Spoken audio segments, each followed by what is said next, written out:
Start करो। Okay. गेहूं से आटे का मतलब गेहूं को पिसो और आटा, यही हो ना? Yes sir. गेहूं को पिसो और आटा, यानी first and second, first and last. लेकिन आरसीएम ऐसे शॉर्टकट नहीं चलता, आरसीएम का प्रोसेस से चल के आटा बनाता है। क्योंकि गेहूं में दो प्रकार की इम्प्योरिटी होती है।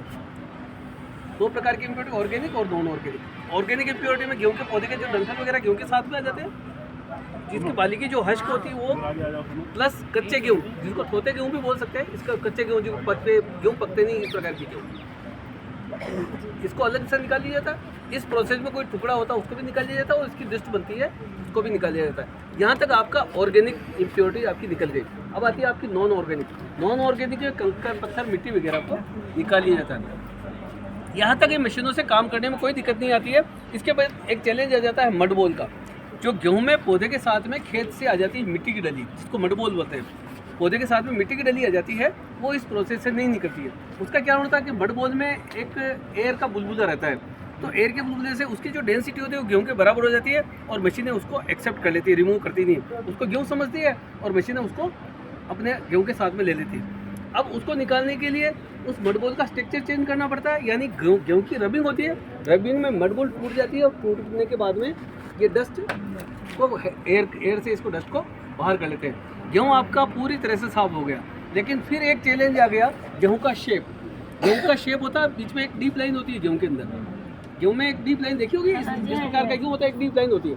उस डीप लाइन में जो ये मडबोल की जो डस्ट है वो आके अटक जाती है। अब वो मशीन से भी साफ नहीं होती है, तो उसके लिए हम एक नीडल मशीन का प्रयोग करते हैं। नीडल मशीन में लाखों नीडल होती है, उसमें जब गेहूँ रोटेट होता है तो नीडल क्या करेगी, जैसे ही डीप लाइन इसके कांटेक्ट में आएगी, यहाँ से इसको साफ करके और ये डस्ट निकाल देगी। अब देखो दोनों डस्ट में जो कलर का डिफरेंस यही है, ये मडबोल की डस्ट का कलर है और ये स्क्रैच किया हुआ कलर है, इसमें हल्का सा गेहूँ का कलर भी आ गया। गेहूँ आपका पूरी तरह से साफ है, परंतु गेहूँ का स्टोर कहाँ था?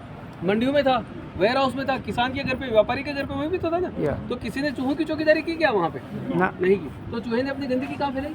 गेहूं के अंदर। गेहूं में कोई भी पक्षी आया, दाना उठाया, इसी पे बीट कर गया, तो गंदगी कहाँ गई? गेहूं में। कोई पल्लेदार जाएगा, जूते खोल दिए जाएंगे, जूते पहन के जाएगा, जूते पहन के जाएगा। नहीं, गली मोहल्ले की गंदगी जूतों में और जूतों की गंदगी गेहूं में, यानी गेहूं आपका दूषित हो गया। इसको साफ करने की कोई मशीन नहीं है, इस गेहूं को साफ करने की कोई मशीन नहीं है। हमारे पास सिर्फ एक है, पानी से गेहूं को धोते हैं, और धो के गंदे पानी को बिल्कुल ड्रेन करके निकाल देते हैं। गेहूं आपका बिल्कुल साफ सुथरा कंप्लीट है। हम इसको 8 घंटे तक स्टोर करते हैं। 8 घंटे में गेहूं अपने आप में एक प्रोटीन बनाता है, एनवायरनमेंट से नाइट्रोजन लेता है, अपने आप में खुद में एक प्रोटीन बनाता है। 8 घंटे में जब इसका टॉप लेवल आ जाता है तो हम इसको ग्राइंडिंग के लिए भेज देते हैं। ये ग्राइंडिंग का टॉप है और ये बॉटम है। ये जो बीच में बड़ा सा होल नज़र आ रहा है, इसमें गेहूँ और एयर इन होती है, और ये जो डीप लाइन है यहाँ से एयर और आटा आउट होती है। जब कंप्लीट एयर आएगी और कंप्लीट एयर आउट होगी तो पत्थर भी गर्म नहीं होगा और आपका आटा भी गर्म नहीं होगा, यानी आपका आटे में किसी भी प्रकार का न्यूट्रिशन लॉस नहीं होगा। आपके सब जितने भी आटे में पोषक तत्व है आपको मिलेंगे। रूम टेम्परेचर पे आपका आटा तैयार हो गया। कोई यहाँ कन्फ्यूजन है किसी को? नो। आपने कोई गलती तो नहीं की? गलती कर दी आपने। देखिए गलती क्या की आपने, ये जो स्टोन देखिए आपने, इसमें स्टोन में छोटे छोटे खड्डे नजर आ रहे हैं, छोटे छोटे खड्डे नजर आ रहे हैं, यानी स्टोन की जब रबिंग हुई, आटा बना तो रबिंग हुई तो स्टोन घिसा नहीं घिसा, तो इसकी डस्ट कहाँ गई? आटे के अंदर। तो आपने इतना निकाला और आटे में क्या डाला आपने? निकालो, निकालनी तो पड़ेगी, डाली तो है ना। वापस इसकी आप स्टोन पे आ जाइए, इसकी प्रकृति में देखिए। इसकी स्टोन की मैं आपको प्रकृति समझा देता हूँ। ये स्टोन है जो आपको पत्थर नहीं है, ये एक रेत से बना हुआ है। किससे? रेत से। रेत कौन सी है? सैंड से बना हुआ है। सैंड कौन सी है? आयरन कंटेंट वाली सैंड, मतलब जिस रेत में आयरन की मात्रा है, लोहे की मात्रा है, उसी रेत को ही सिलेक्ट किया है और उसी रेत से पत्थर बना हुआ है। यदि रेत में आयरन की मात्रा है तो इसकी डस्ट में भी तो आयरन की मात्रा रहेगी, वो भी जाएगी। और आयरन वाली डस्ट को निकालने का सबसे अच्छा तरीका है मैग्नेट, चुंबक।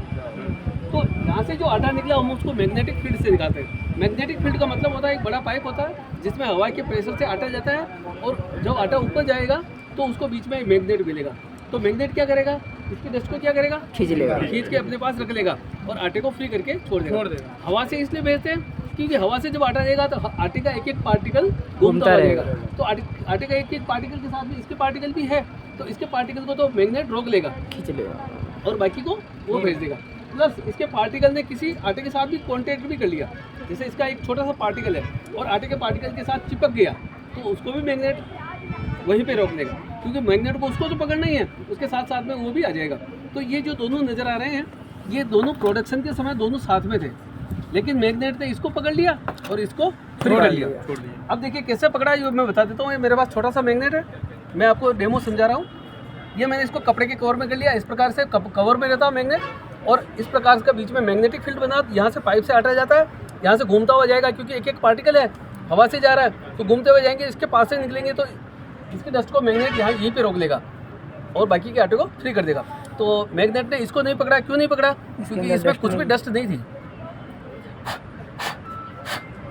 कुछ भी नहीं थी इसमें, इसको मैग्नेट ने रोक लिया।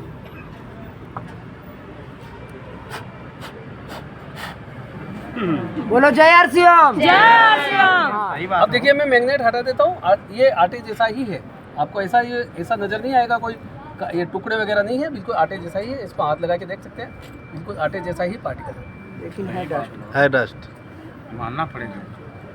ये इसकी डस्ट है, किसकी? पत्थर की। पत्थर की डस्ट है। Thank you sir. जय आरसीएम। जय आरसीएम। जय आरसीएम। 100% शुद्ध एक मिनट, प्रोडक्ट कैसे तैयार होता है? फैसला क्या लेना है, आरसीएम का आटा खाना की दुकान का? आरसीएम का। आज से कोई महंगा सस्ते के चक्कर में पड़ेगा यहाँ से विजन